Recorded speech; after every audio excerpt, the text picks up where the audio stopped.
तो देखो अपन हाइड्रोजन जो स्टार्ट करेंगे बेटा, हाइड्रोजन में सबसे पहले अपन ये जाने कि हाइड्रोजन पीरियोडिक टेबल का एक बहुत ज़्यादा यूनिक एलिमेंट होता है। हाइड्रोजन जो है यह पीरियोडिक टेबल का एक बहुत ही ज़्यादा यूनिक एलिमेंट होता है ना। इसके एटॉमिक नंबर होते हैं पहले 1, एटॉमिक नंबर 1, और मास नंबर इसका 1 2 3 तीनों होता है ना। बट जो फेमस होता है वो हाइड्रोजन का मास नंबर 1 ही फेमस होता है, क्योंकि इस फॉर्म में इसकी जो परसेंटेज अबंडेंस होती है वो बहुत ज़्यादा होती है, या इस फॉर्म में बहुत ज़्यादा मिलता है, इसलिए हम लोग जनरली लेकर चलते हैं एटॉमिक नंबर 1 और मास नंबर 1। ओके। उसके बाद इसमें अगर देखा जाए Z = P = E लगा के, तो अपने को 1 इलेक्ट्रॉन 1 प्रोटॉन और एटॉमिक नंबर 1 मिलेगा। मास नंबर का फॉर्मूला अप्लाई किया जाएगा, P + N होता है, तो वहाँ से अगर N निकाला जाएगा तो वह होगा A - P, 1 - 1 = 0। मतलब इस स्पेसीज के पास कोई भी न्यूट्रॉन नहीं होता है, न्यूट्रॉन लेस स्पेसीज होता है यह जो होता है neutron less species, neutron less species होता है यह। इसके कारण हम लोग जब भी हाइड्रोजन से H+ बनाते हैं, ध्यान देना, हाइड्रोजन से जब हम लोग H+ बनाते हैं तो क्या करते हैं, यहाँ से एक इलेक्ट्रॉन निकालते हैं इसके साथ, और जैसे अभी इसके पास था 1 प्रोटॉन 1 इलेक्ट्रॉन, और अगर हम इसका एक इलेक्ट्रॉन निकाल दें तो इसके पास बचेगा केवल एक प्रोटॉन, जिसके कारण हम लोग H+ को प्रोटॉन भी कंसिडर करते हैं, जिसके कारण हम लोग H+ को प्रोटॉन भी कंसिडर करते हैं। इससे एक मिलता जुलता वर्ड होता है प्रोटिक, तो याद रखना H पर जब पार्शियल चार्ज होता है तो उसको हम लोग बोलते हैं प्रोटिक, और H पर जब चार्ज होता है तो उसको बोलते हैं प्रोटॉन। पार्शियल चार्ज होता है उसको बोलते हैं प्रोटिक, है ना। और जिस किसी भी स्पेसीज में H+ में प्रेजेंट होता है, जनरली वो हाइड्रोजन बॉन्ड बनाने का काम करता है, जनरली वो क्या करता है, हाइड्रोजन बॉन्ड बनाने का काम करता है। ओके। उसके बाद जो इसकी यूनिकनेस है, समझिएगा ध्यान से, इसकी जो यूनिकनेस है वह यह है कि यह इलेक्ट्रॉन का लॉस भी कर सकता है, जहां पे यह हाइड्रोजन आयन फॉर्म करेगा। एग्जैक्टली में यह बहुत ज़्यादा अनस्टेबल होता है, यह अनस्टेबल बहुत ज़्यादा होता है ना, due to their very high charge density, due to their very high charge density, जो इसकी स्टेबिलिटी होती है वो बहुत कम होती है। ठीक है। तो इसलिए जनरली जो H+ को बनाया जाता है वो वाटर के मीडियम में बनाया जाता है, एक्वस मीडियम में बनाया जाता है। आप एसिड के बारे में जब पढ़ते हो तो आपको बताया जाता है कि एसिड जो H+ का लॉस करेगा वो जनरली करेगा वाटर के मीडियम में लॉस। वह इसलिए अपने को बताया जाता है कि यह H+ अपने आप को स्टेबल रख ही नहीं पाएगा, आप एसिड से अगर इसको निकाल भी लिए तो ये रिकम्बाइन होकर फिर से एसिड बना देगा। ठीक है। इसलिए हम लोग, इसी रीजन से हम लोग एसिड जो होता है उसका एसिडिक बिहेवियर ऑब्जर्व कर पाते हैं एक्वस सॉल्यूशन में। तो मतलब यहाँ पर एक क्वेश्चन है कि हम लोग एसिड का एसिडिक बिहेवियर एक्वस सॉल्यूशन में क्यों ऑब्जर्व करते हैं, और स्पेशली आर्हेनियस एसिड का, स्पेशली किसका, आर्हेनियस एसिड का। यह क्वेश्चन है आपके लिए, नोट करिएगा, आंसर तैयार रखिएगा इसका। वाई एसिडिक बिहेवियर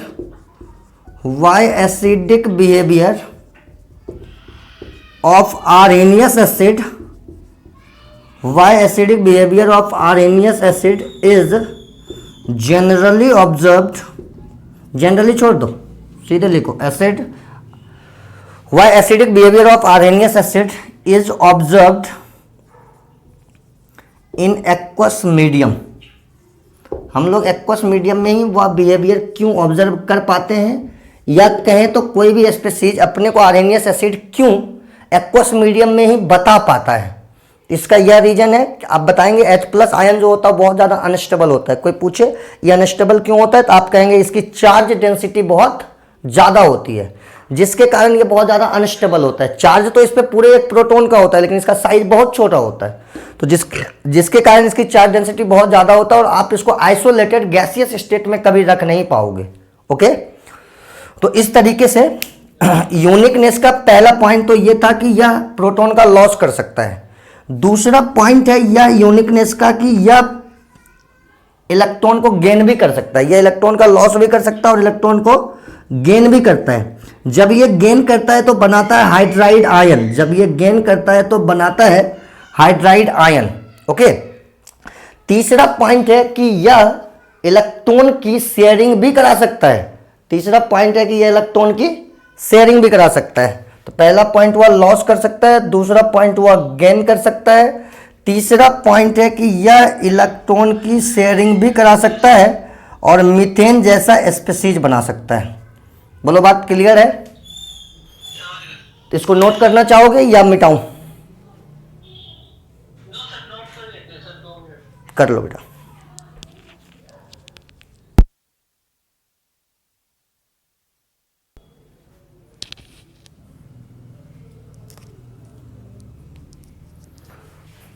तो देखो इलेक्ट्रॉन का जो ये लॉस करता है और गेन करता है, शेयरिंग करता है, ठीक है। तो सबसे पहले ये जानो कि इलेक्ट्रॉन जो गेन कर सकता है हाइड्रोजन, वह ग्रुप 1 to 3 एलिमेंट का, किसका? ग्रुप 1 to 3 एलिमेंट का। तो स्टार बना के लिखा जाएगा कि hydrogen can gain electron from group 1, 2 and 3 elements and shows -1 oxidation state. और उस समय वह -1 ऑक्सीडेशन स्टेट शो करेगा। With rest group element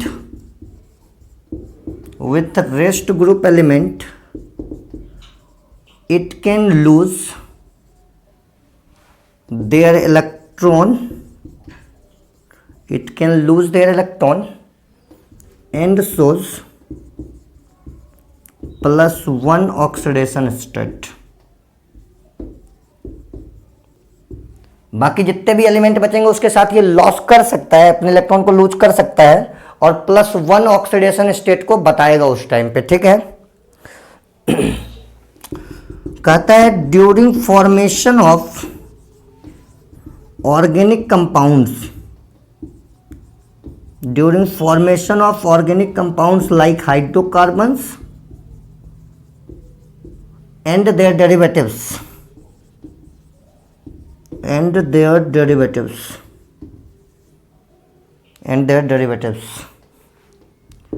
it share the electron। उस समय यह इलेक्ट्रॉन की शेयरिंग करता है। तो ये इसके लॉस करने के, गेन करने के और शेयर करने के टेंडेंसी हो गए, ठीक है गौतम, है ना? तो आगे चलते चले हम। नोट ये सब नोट कर लिया हो? कर लो नोट।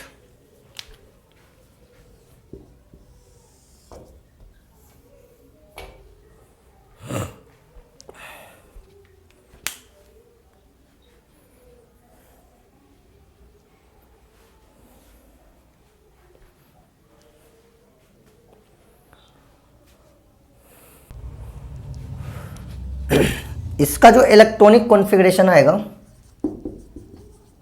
इलेक्ट्रॉनिक कॉन्फ़िगरेशन जो आएगा हाइड्रोजन का, वह आएगा 1s1,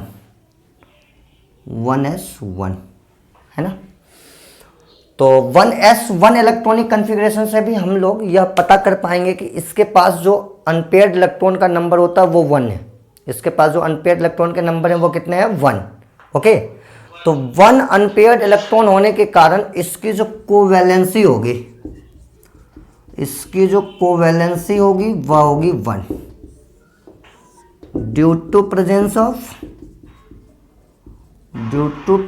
ऑफ 1 अनपेयर्ड इलेक्ट्रॉन। एक अनपेयर्ड इलेक्ट्रॉन प्रेजेंट होने के कारण इसकी कोवैलेंसी होगी 1, है ना? इलेक्ट्रोवैलेंसी अगर हम बात करें तो यह केवल एक ही इलेक्ट्रॉन का लॉस कर सकता है और एक ही इलेक्ट्रॉन को गेन भी कर सकता है।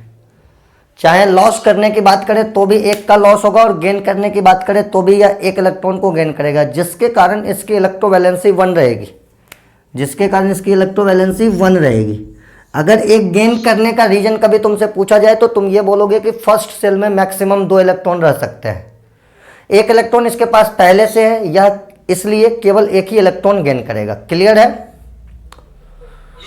और कभी भी तुमसे पूछे कि एक ही इलेक्ट्रॉन का लॉस क्यों करेगा, था एक ही इलेक्ट्रॉन है तो लॉस कितने का करेगा? इसके पास एक ही इलेक्ट्रॉन है ना, अगर एक ही इलेक्ट्रॉन है इसके पास, ये लॉस भी एक का करेगा। और इसमें केवल एक सेल प्रेजेंट है जिसके कारण इसमें केवल एक ही सेल प्रेजेंट है जिसके कारण यह केवल एक ही इलेक्ट्रॉन और चाहिए इसको, क्योंकि फर्स्ट सेल में मैक्सिमम 2 ही इलेक्ट्रॉन रह सकते हैं। बात क्लियर है? नेक्स्ट पॉइंट, ये सब हमको इसके इलेक्ट्रॉनिक कॉन्फ़िगरेशन से मिलेगा, है ना। तो इलेक्ट्रॉनिक कॉन्फ़िगरेशन पर भी हम थोड़ा सा बात कर लेंगे, 1 मिनट। इस कॉन्फ़िगरेशन को हम लोग सबसेल कॉन्फ़िगरेशन और ऑर्बिटल कॉन्फ़िगरेशन बोल सकते हैं।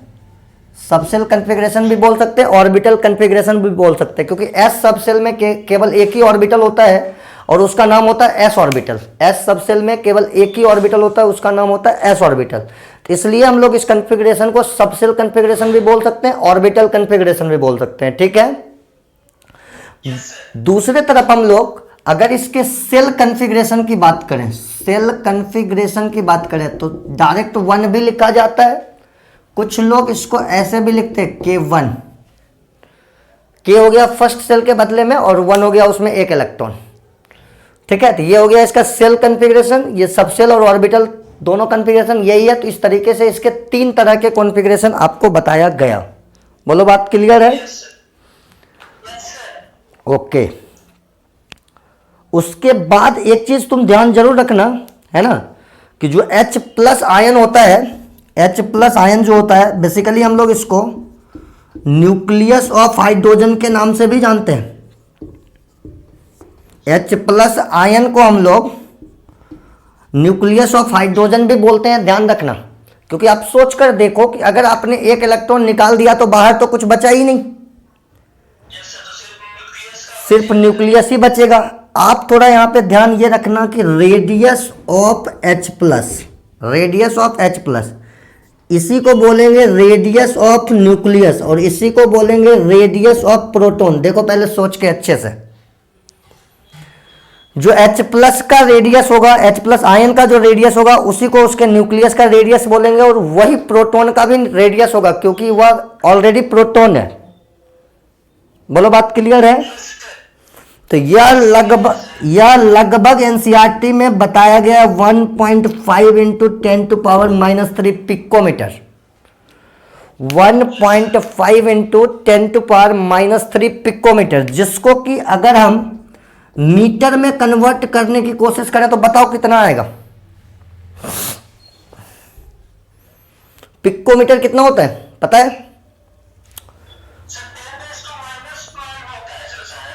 10⁻12 एग्जैक्टली, -12 भी होता है, -10 एंगस्ट्रम होता है और उसके बाद -12 होता है पिकोमीटर।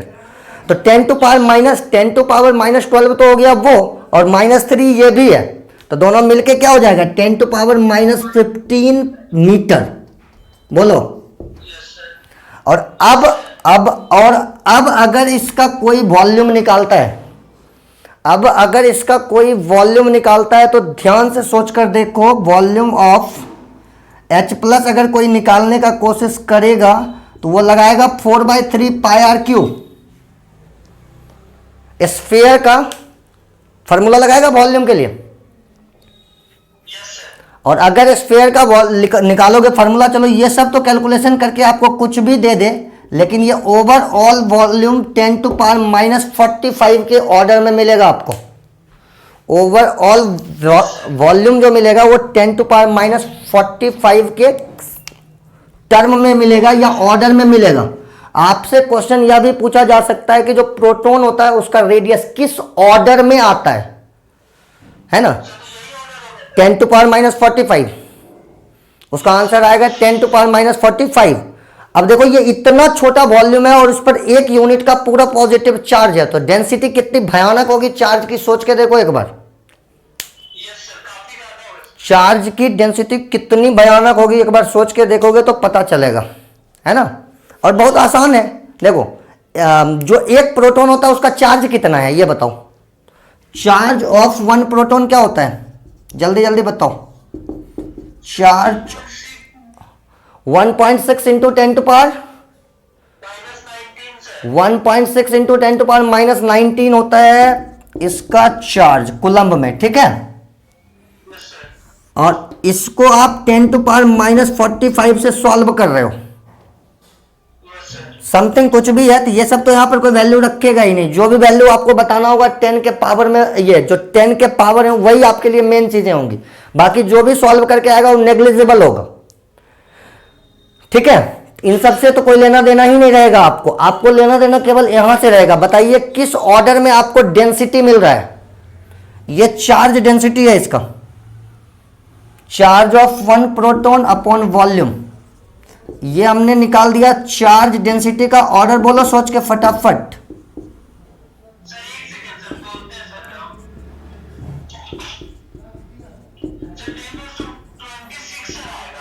प्लस में या माइनस में? यह आएगा कूलम्ब पर मीटर क्यूब आएगा। और इधर भी 10 टू पावर -45 मीटर क्यूब में आया है। 10 टू पावर -45 मीटर क्यूब में आया है, ओके। तो ये कहानी है, ये डेंसिटी है। अब सोच के देखो कितनी भयानक डेंसिटी है। 1 मीटर क्यूब में 10 की पावर 26 कूलम्ब चार्ज होगा। अगर तुम इसको सेंटीमीटर क्यूब में भी बिठाओगे तब भी ये बहुत बड़ा वैल्यू बताएगा। और यही रीजन होता है H+ आयन के अनस्टेबल होने का, और यही रीजन होता है एसिड का एसिडिक बिहेवियर केवल एक्वस मीडियम में दिखने का। बोलो बात क्लियर है? कुछ नोट करना चाहोगे? मिटाऊं? चलो, यहां से जो H+ आयन का रेडियस तुम्हें बताया गया है, या जो प्रोटॉन का रेडियस बताया गया है, या जो हाइड्रोजन के न्यूक्लियस का रेडियस बताया गया है, इसको आपको याद रखना है ना। और इसी को बेटा हम लोग R0 बोलते हैं। इसी को क्या बोलते हैं? RH+, R proton, R nucleus, hydrogen nucleus basically को ही हम लोग बोलते हैं R0। क्या बोलते हैं? R0, ठीक है। और अब इसी R0 के टर्म में आप जाओगे न्यूक्लियर फिजिक्स पढ़ने के लिए, या मॉडर्न फिजिक्स जिसको कहते हो, तो वहां पर आपको एक फार्मूला मिलेगा। वहां पर एक फार्मूला मिलेगा कि किसी भी एटम के लिए जनरल उसके न्यूक्लियस में जाओगे, nucleus of any atom, right. तो वह होता है R0 देख देखे होगे ये फार्मूला तुम, है ना। और ये क्वेश्चन जेई मेन का पूछा हुआ है। ये क्वेश्चन जेई मेन का पूछा हुआ है, फिजिक्स में भी पूछा है, कभी केमिस्ट्री में भी पूछा है। ध्यान रखना जरूर इसको। न्यूक्लियस के डेंसिटी को इस तरीके से बताते हैं जनरल, ठीक है। आगे बढ़े हम लोग। ठीक ठीक है। चीजें धीरे धीरे नोट भी करते चलना, छोड़ना मत किसी चीज को, क्योंकि ये सारी चीजें मुझे भी बाद में याद नहीं आएंगी। अभी पढ़ाते हुए अचानक से याद आता चला जाता है। अब सुनो, अब हम लोग आ रहे हैं हाइड्रोजन जो है, हाइड्रोजन के होते हैं 3 आइसोटोप, आप जानते होंगे, है ना। आइसोटोपिक फॉर्म जो हाइड्रोजन का होता है वह क्या क्या होता है बताओ फटाफट। Protium, tritium. तो इसको T से डिनोट करते हैं, इसको D से डिनोट करते हैं, इसको P से डिनोट कर सकते हो। ये H11 होता है, ये H12 होता है, ये H13 होता है। इसके पास 0 न्यूट्रॉन होता है, इसके पास 1 न्यूट्रॉन होता है, इसके पास 2 न्यूट्रॉन होता है। बोलो बातें क्लियर है? आइसोटोप के बारे में हमें मेनली इतना ही जानना रहता है। आइसोटोप के बारे में इतना ही जानना रहता है। एक खास बात ट्राइटियम के लिए होता है कि ट्राइटियम एक रेडियो एक्टिव आइसोटोप होता है। ट्राइटियम जो होता है वह रेडियो एक्टिव आइसोटोप होता है। ऐसा एग्जाम में क्वेश्चन आया था कि हाइड्रोजन का रेडियो एक्टिव आइसोटोप कौन सा होता है, हाइड्रोजन का रेडियो एक्टिव आइसोटोप कौन सा होता है, तो आपको आंसर करना था ट्राइटियम। ठीक है, और जो रेडियो एक्टिव एलिमेंट होते हैं उसका कुछ ना कुछ हाफ लाइफ होता है, तो वह ट्राइटियम का 12.33 ईयर्स होता है। यह भी आपके एग्जाम का क्वेश्चन है। ट्राइटियम का हाफ लाइफ टाइम आपको याद रखना है। ठीक है, इसके बाद हम लोग आगे चलेंगे।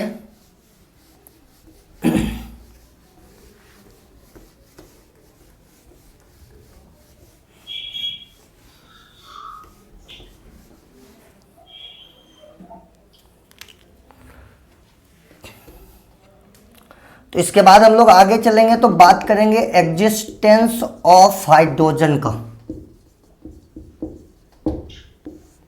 एग्जिस्टेंस ऑफ हाइड्रोजन का बात करेंगे, है ना। तो हाइड्रोजन जो एग्जिस्ट करता है वो मेनली कितने फॉर्म में एग्जिस्ट करता है पता है आपको? हाइड्रोजन कितने फॉर्म में एग्जिस्ट करता है ये पता है क्या आपको? थोड़ा सा सोच के देखो, दिमाग पे जोर डाल के। तो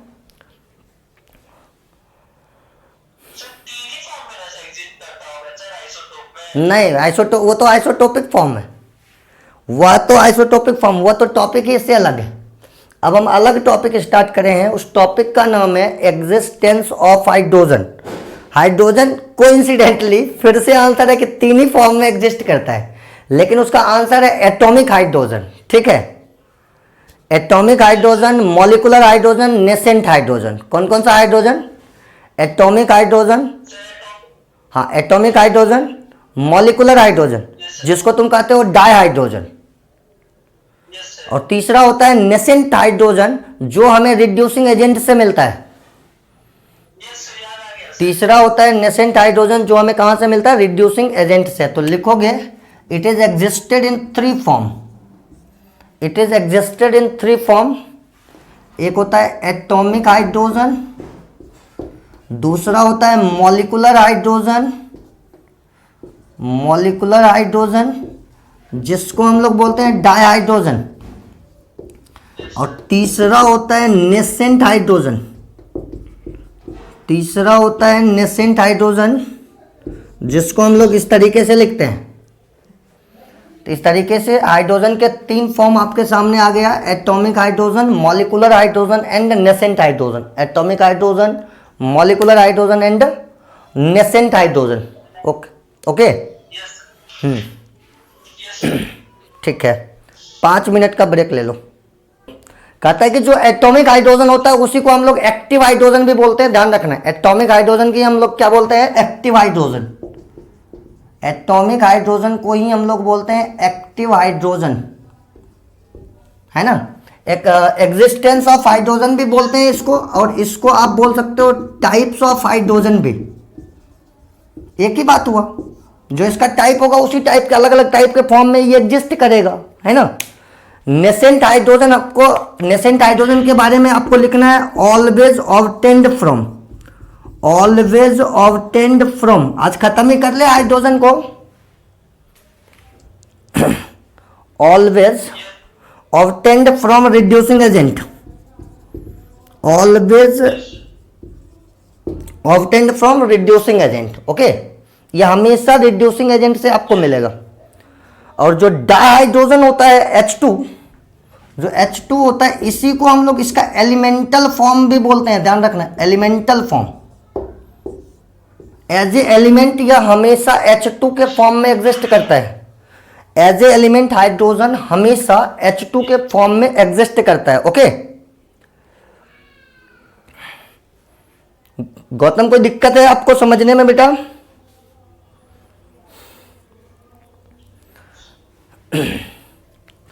बेटा गौतम समझ में आ रहा है आपको चीजें? Clear clear? ओके, दूसरा एक पॉइंट हम यह भी क्लियर थोड़ा करें, है ना। एक पॉइंट और क्लियर करें कि हाइड्रोजन जब H इलेक्ट्रॉन का लॉस करेगा, क्या उस टाइम पे वो अल्कली मेटल के जैसा बिहेव करेगा? बोलो। हाइड्रोजन जिस समय इलेक्ट्रॉन का लॉस करेगा तो अल्कली मेटल टाइप बिहेव करेगा, lithium type, lithium sodium type, है ना। तो स्टार बना के लिखोगे, during electron loss hydrogen behaves as, लिखते जाना सारे points. During electron loss hydrogen behaves as alkali metal, alkali metal.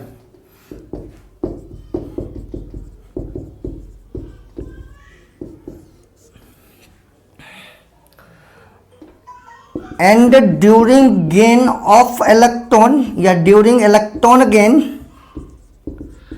It behaves as halogen, it behaves as halogen. तो उस समय आप इसको फ्लोरीन, क्लोरीन, ब्रोमीन, आयोडीन के जैसा समझ सकते हो। जिस समय ये इलेक्ट्रॉन गेन कर सकता है, जिस समय ये लॉस करता है, उस समय आप इसको अल्कली मेटल के जैसा समझ सकते हो। ठीक है, ओके। और जिस समय हाइड्रोजन, और जिस समय बेटा हाइड्रोजन इलेक्ट्रॉन शेयर करेगा, उस समय ये बिहेव करेगा ग्रुप 14 के एलिमेंट के जैसा। जिस समय यह इलेक्ट्रॉन शेयर करेगा, उस समय यह बिहेव करेगा ग्रुप 14 के एलिमेंट के जैसा। During electron sharing, during electron sharing it behaves as, during electron sharing it behaves as group 14 element, group 14 element. अब देखो यहां से लफड़ा क्या हो गया कि अब ये बहुत मुश्किल हो रहा है कि आप इसको पीरियोडिक टेबल में कहां रखोगे।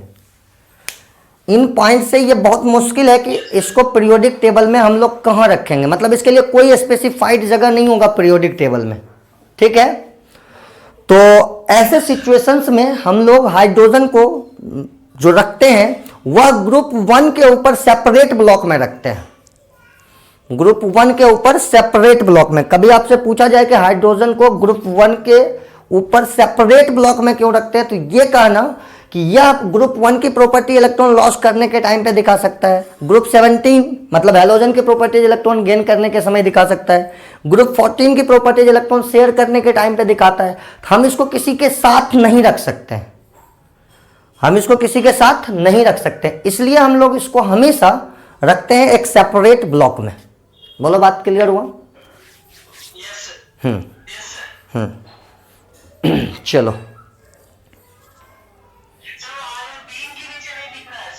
आयोडीन के नीचे कुछ भी नहीं लिखा है। वैसे आपको लिखना है तो स्टेटिन लिख लेना 80, हमने तो नहीं लिखा है कुछ, आपको लिखना है तो 80 लिख देना,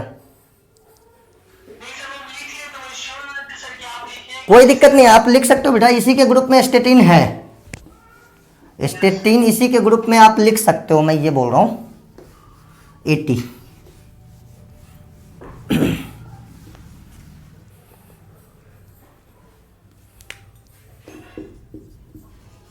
हो गया नोट? आगे बढ़े हम लोग।